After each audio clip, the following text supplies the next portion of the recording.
Hi everyone, today I'm going to share with you 3 key things that will help you to skyrocket your business online. And these are things that I've been thinking about over the last couple of weeks. Honestly, I'm doing this in kind of mid-March, and it's the tax season, that horrible season that none of us ever really like to think about. Let me move my computer out of the way so we can see a little bit more clearly. There we go.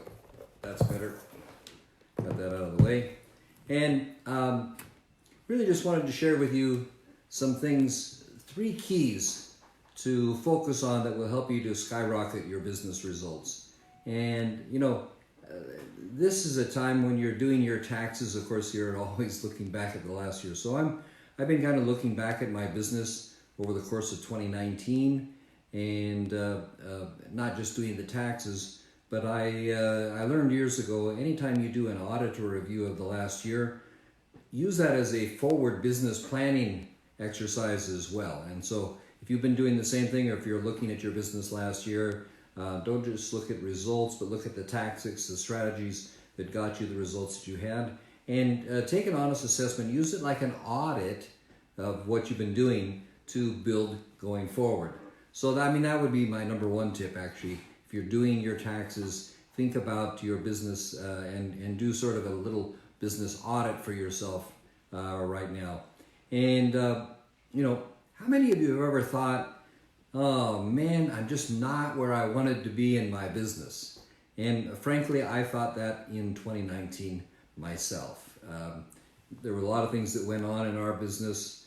We were actually, late 2018, we moved from Asia to the United States. So at the beginning of 2019, in fact, we bought a new house. I spent a lot of energy on the house. I also spent a lot of energy on helping my son acclimatize himself from being a student in Asia, studying in Chinese and English, to being a full-time student in English in the United States, in a new culture and a new environment and so forth, helping Grace adjust. And it was a huge adjustment for myself. I'd lived abroad for more than a decade, so coming back to the United States, I had some adjustments myself. But that was also I'm sure I've shared with you before. In the middle of 2018, I resigned from a corporate job, and so I became a full-time solo entrepreneur for the first time. My first full year was 2019. So there's a lot of lessons for me to learn as well. And I can tell you, if you've ever thought, is this really where I wanted to be in my business, and you felt like it's not, you're not alone. I'm in that same boat actually with you right now. Your business never really probably grows faster than you'd like it to, right? Generally builds slower than you'd like it to. And if that's you, if you're identifying with that and kind of figuring out where you are in your business, then this is going to be really, I think, super helpful for you today, because there are some things that are happening in my business. There's some things that are happening probably in your business that were causing or are causing still some negative effects, instead of creating the business results that you want. And so you want and need certain business results. Particularly right now, we're in the COVID-19 business crisis. A lot of people are suddenly finding, wow, this home-based business that was kind of a hobby for me, this has got to become where I draw my income, where I pay my bills. This is, everything else. So, I've been totally guilty of it. Many of us are. And so as I've been doing an evaluation, and it's an evaluation that's ongoing, but I did an evaluation the last couple of weeks. Went over numbers and things, and saw my costs and my numbers, and also saw the different activities, because I found I got diverted into a couple things. I'm going to talk about that so that you can get some insights into that, and maybe that's also happened to you. I had a slight shiny object syndrome in 2019, not a major one, fortunately, but I did have one, and I identified a few things in my business that I was basically doing to sabotage my results. So one thing is that you always have to remember is your business is not short term. If you're in business, you need to play for the long term. So again, play the long game to get business results. And what is the long game? It's got, you can spell it CONSISTENCY. That's long game. No, the word is consistency. All right? And consistency is what pays the long game dividends. Fortunately, far too many of us are after short-term results. Now, I don't think I was so guilty of that in 2019, but you might have been. And what I did have to remember is, I did go for some things that were more cash flow and short-term things in 2019. I saw that one of them, that ended up costing me some time and money, and was a deviation from the building of my long-term game. So anything that takes you away from the long-term game actually ends up hurting you. And I hurt myself in 2019. Maybe you have done something similar. We're going to talk about what's a tactic as compared to a strategy. It's really important for you to understand the difference and how we want to choose the right strategy. Our tactics might change over time. I'll explain to you what that means, but our strategy needs to be in place, and we need to stick to a strategy hard. And then I'm going to use a little example. We're going to talk about something that most people don't think about anymore. It's called the Farmer's Almanac. I'm going to use that as a little example. But some friends of mine who are in the farm industry were reminding me recently about the Farmer's Almanac, and what that is an example for you and for me as we're building our business. So I'll give you a little example about that, because the Farmer's Almanac, if you don't, well, let me know if you've ever heard about it. But you may or may not have heard about the Farmer's Almanac. If you have, let me know. If you haven't, I'll explain a little bit about it, and how even, decades and decades and decades, people are still relying on it, and they're actually, this old fuddy-duddy thing that nobody knows about is still being used today to share high-tech, superbly digital products and services with amazing IT and everything to people in the agricultural sector. So it's a really interesting example. But basically, I'm going to also share with you a strategy for success. So again, let's first talk about the long game to get business results, consistency. So one thing that happens, especially as you're an entrepreneur, we think we're doing something that is strategic, but actually it's a tactic. And that's whenever we're doing something in our business and we don't get results right away, we're prone to make a change. And we start to think, well, maybe this isn't what I should be doing. That thought ever come into your head? It's come into my head, certainly. Maybe this isn't, the right way to be doing things. Maybe there's a better way to do it. Maybe I shouldn't be working on YouTube. Maybe I shouldn't be on Facebook. I should be on YouTube. Or maybe I shouldn't be on YouTube. I should be on Instagram. Or maybe I shouldn't be on Instagram. I should be on Snapchat, or whatever the latest thing is. And what I want to share with you is that all those things are tactics, but they're not your strategy. So if you're thinking about maybe I should do this, maybe I should do that, whatever it is, when we get doing those things inside of our business, sometimes we're just not doing them long enough. That's the long game. That's consistency. And so the key here is going to be that consistency in your business. And I'm going to give you 3 key things that you can focus on that will help you skyrocket your business results. But it starts with that consistency. If you do these things consistently, you will have business success. So these are 3 things that are proven. And it's not just, me babbling off some ideas. These aren't just whatever worked for me. I'm not going to share that with you. I do share things that do work for us. But these are strategies that have been repeated. They've been done over and over and over and over again by thousands and thousands and thousands of business owners and entrepreneurs over time. And so I just wanted to share with you so that you're clear on what you might be focusing on this year in 2020, especially in the urgent circumstances, and not to wait until next year. So you want to start now to be building your business results. So if you've ever struggled with, well, what do I do, or what should I say, or what tactic do I use? Let me know below in the comments. I'm doing this live and also recording this onto YouTube, so let me know. Because there are a lot of tactics that are going to fit into this strategy, And let's first think, what's a tactic? So tactics are, something like, I'm going to use Facebook to build my business, do posts, and or I'm going to use Facebook Lives, and I'm going to use Facebook Messenger to build my business, or I'm going to use YouTube, or I'm going to use Instagram, or again, that's a tactic. A tactic is something that's going to change. So Facebook isn't going to be here forever.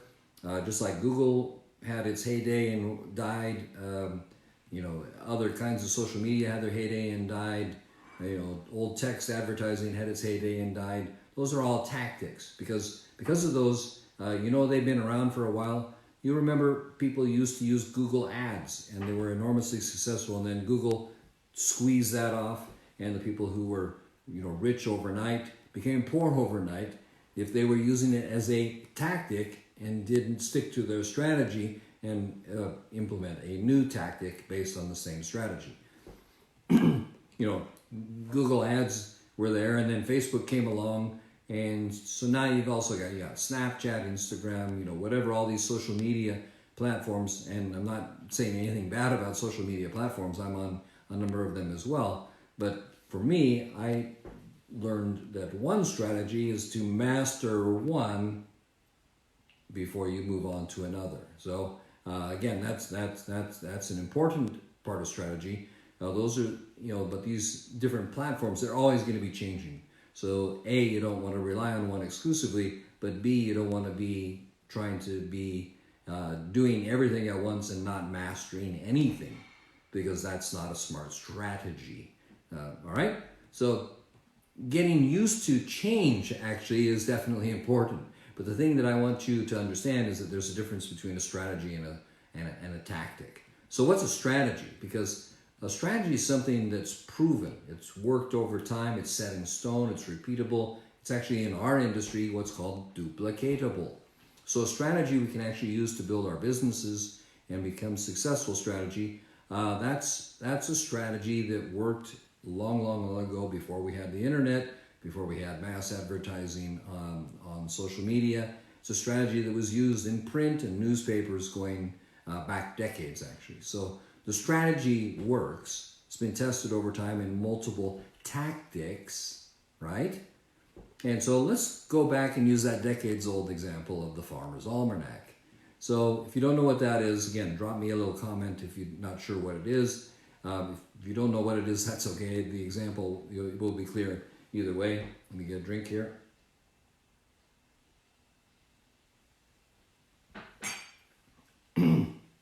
So the Farmer's Almanac used to be something they would send out in the mail. It had kind of a schedule on it, but they would send things out for sale, right? It's like a catalog. And so they'd say, this is the product, this is the price, here's how you get it, boom. That was it. Finally, in the Farmer's Almanac, there was some genius who discovered attraction marketing, only it wasn't called attraction marketing.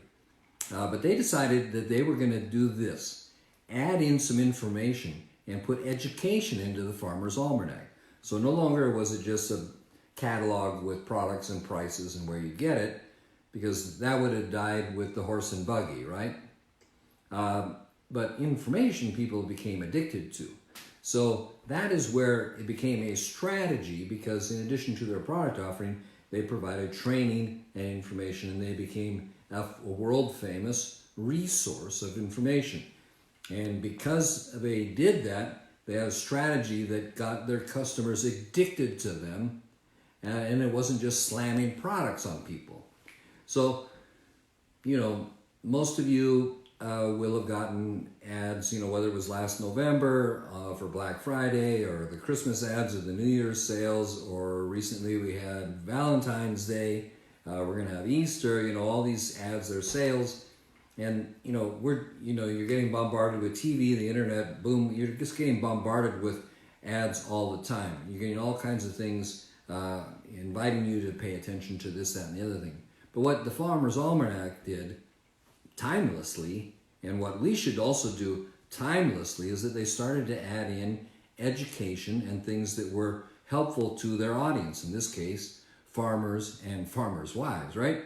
Most of the farmers were men, and they had wives and families. So they would target that audience with education and information that was really useful. And guess what happened? All those farmers and their wives and their families and generations upon generations of people in the agricultural industry started to do what we call in the industry know, like, and trust. Know, like, and trust. The Farmer's Almanac in this case. And you know, my friend has this 89-year-old grandfather, and my stepmom was the same way. She grew up on a farm, and all of her friends, you know, back in the farming community where they come from in the middle of Washington State, they all still get the Farmer's Almanac. So does my friend's grandpa, nearly 90 years old. Still reads it because the guy's a rancher, and there's lots of information that's really helpful to him.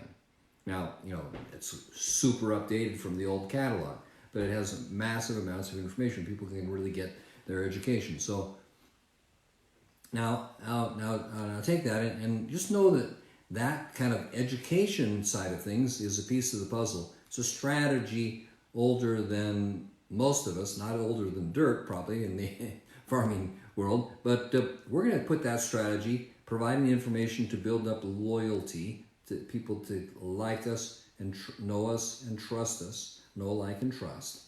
We're going to put that strategy into our business, right?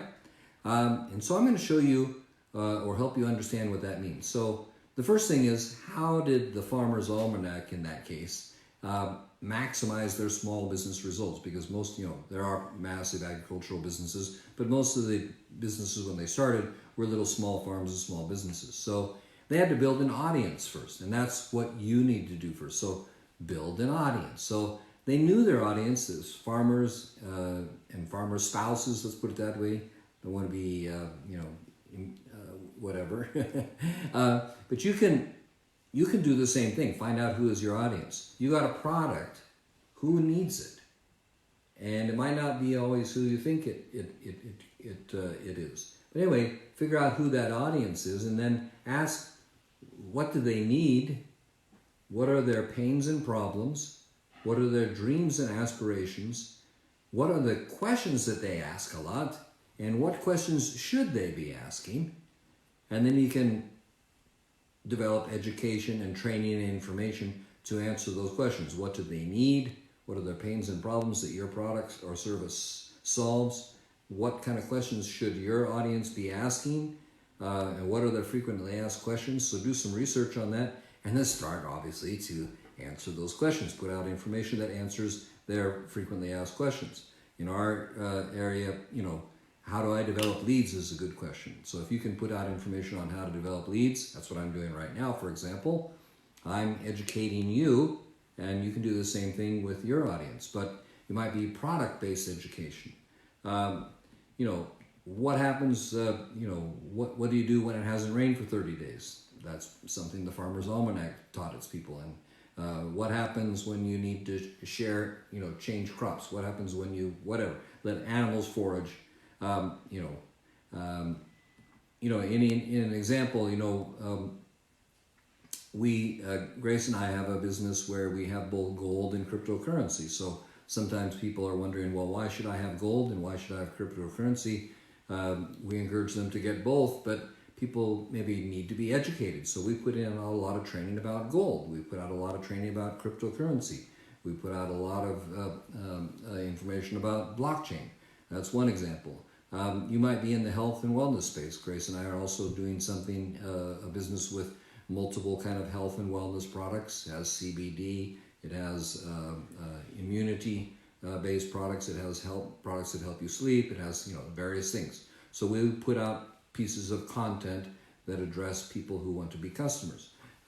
Similarly, you know, right now, I mean, as we speak, massive number of people need a home-based business. So you might put out some education on the benefits of a home-based business, tax benefits, but obviously building an income that you can do from home, that sort of thing. So, you know, and people ask us questions all the time, and you anticipate those questions and put out some content and answer that.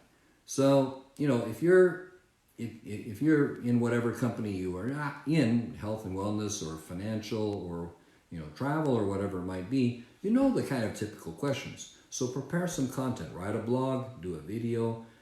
You also know that if you're recruiting business builders, they're going to have the same thing. How do you build a team? How do you get leads? How do you close leads? How do you attract? How do you, how do you do videos? All these kind of practical things. You can do that as well. The cool thing about it is you probably remember that there was the baseball movie. I forget the name of it right at the moment. But the famous saying was, if you build it, they will come. Maybe if you remember the name of it, put it in the remarks here. If you build it, they will come. I forget the name.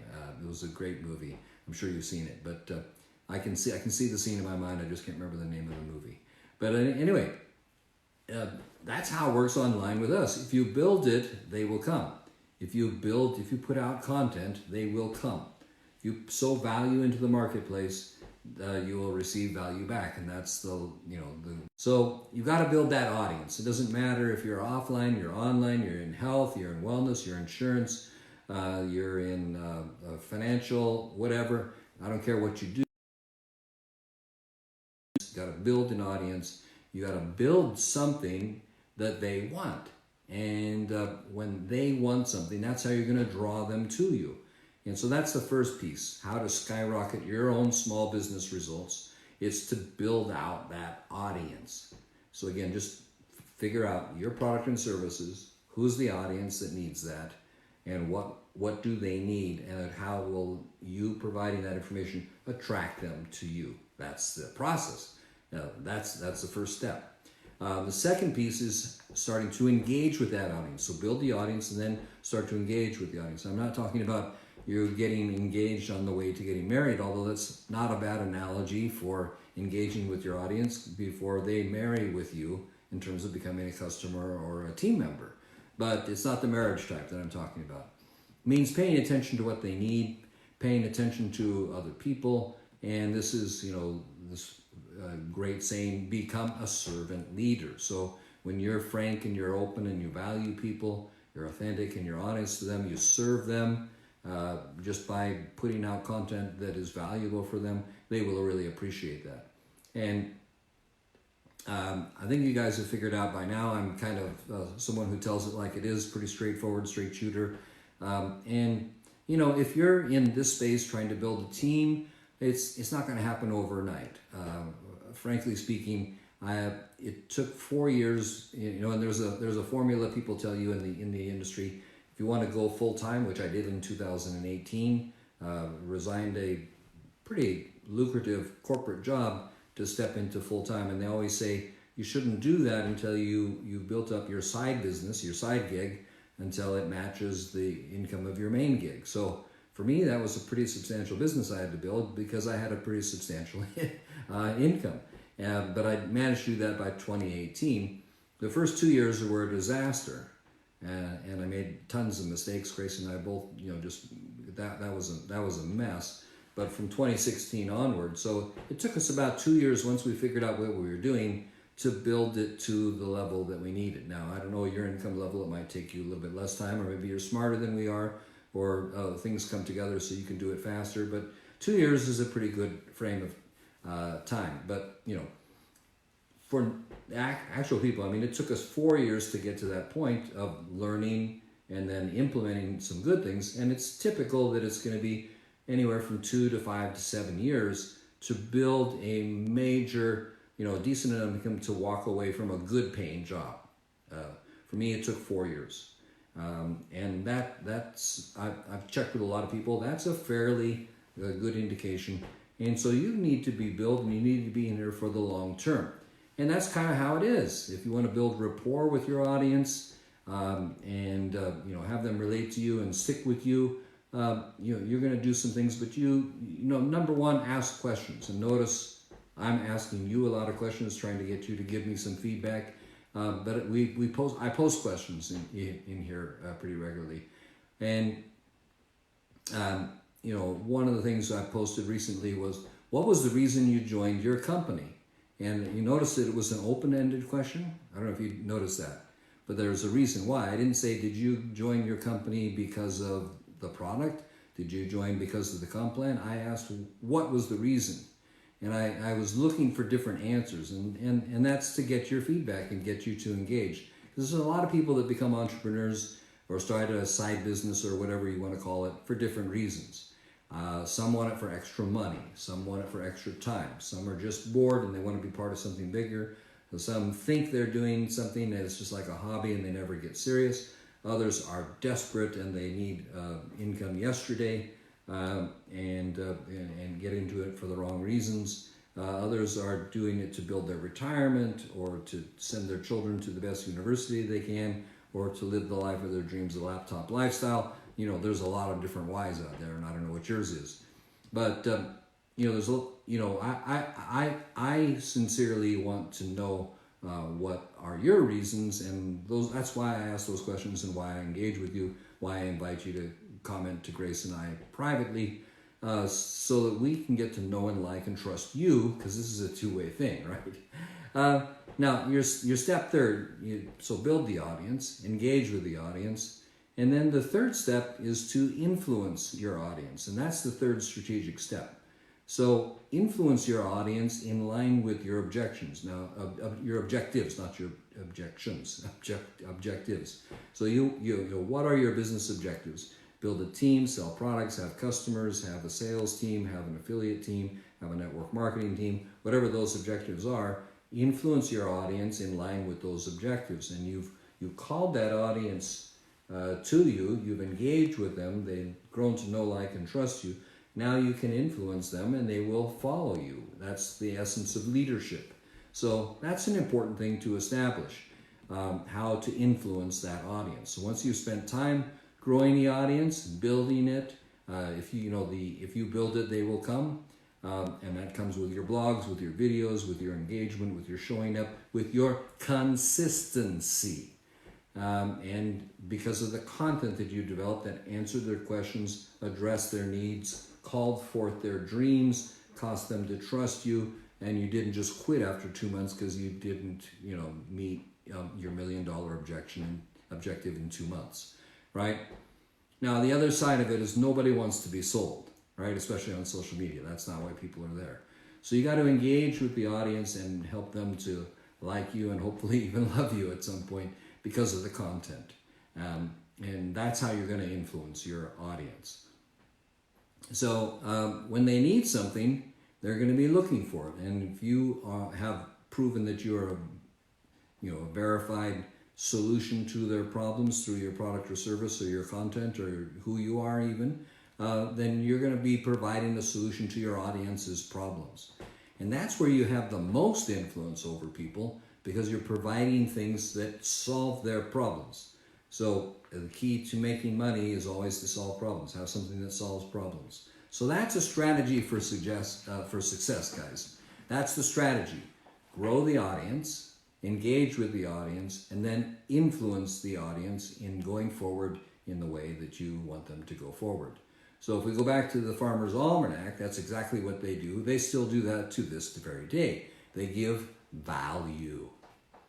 And so the audience, even new generation people in the agricultural sector still go to the Farmer's Almanac because they can find out when the new moon is. That's when it's better to plant. Still today, with all the technology, it's still better to plant when there's a new moon, believe it or not. How much water they're going to get per year in their location going forward. And they get all that information and much more out of the Farmer's Almanac. It's not just a catalog. And don't you be a catalog. See, that's the other thing too many people are doing on social media. They're thinking that they're just going to sell. So they're putting out their link, trying to get people to buy and sell. That means you're just acting like a catalog. You see how that applies today? So don't just be a catalog. Be a resource. Have the strategy to build the audience, engage with it, and promote to them. And you'll have a loyal following like the Farmer's Almanac decades and decades and decades ahead, because, there's all these people who rely on you for the weather forecast. They'll rely on you for the solution. They'll rely on you for where to get seed. They'll rely on you for what's the best plan going forward for the next year. Your new information, your new equipment, your new product, your new service. So it's really, really cool, but it's the strategy that I want you to focus on. So then you'll be able to engage with that audience like the Farmer's Almanac does, providing all that value, and then they influence their audience, and you can do the same. So if someone's reading the Farmer's Almanac all the time, And the Farmer's Almanac in today's economy suddenly says, guess what? We have this amazing tractor. It doesn't need a driver. It runs on GPS. It plows your field by itself. And the thing is, you can sit in your living room with your phone and program it, and the tractor will go do all your work for it. And you can run it from your phone and it does all the work. Do you think farmers are buying that from the Farmer's Almanac? You bet. Because if Joe Blow recommends the same tractor or the Farmer's Almanac recommends it, who are they going to buy it from? The Farmer's Almanac, 9 times out of 10, right? Because it's known, liked, and trusted, and they've deployed that strategy for decades and decades, and that's the name. You want a name, you want to be to your audience like the Farmer's Almanac is to farmers, okay? That's kind of the message here today, because that influences the rancher's decision to buy something. And when you take that example and you become the Farmer's Almanac to your audience, that trusted resource, and you put it into action, that strategy, and how we build our businesses and use this online, it just totally makes sense. All right, so I trust that this has been helpful. A little bit longer live today, and I'm going to record it and keep it for later. But those are 3 key things that you can do today, ladies and gentlemen. Remember to play the long game with strategies. Tactics will change, but these are 3 awesome key things. That's the strategy. Grow your audience, engage with the audience, and become an authority for your audience, and that will skyrocket your business results. So with that being said, I want to thank you for joining us here. We're going to finish the live. Thanks to our friends on Facebook. Take care, and I've got a resource there for you.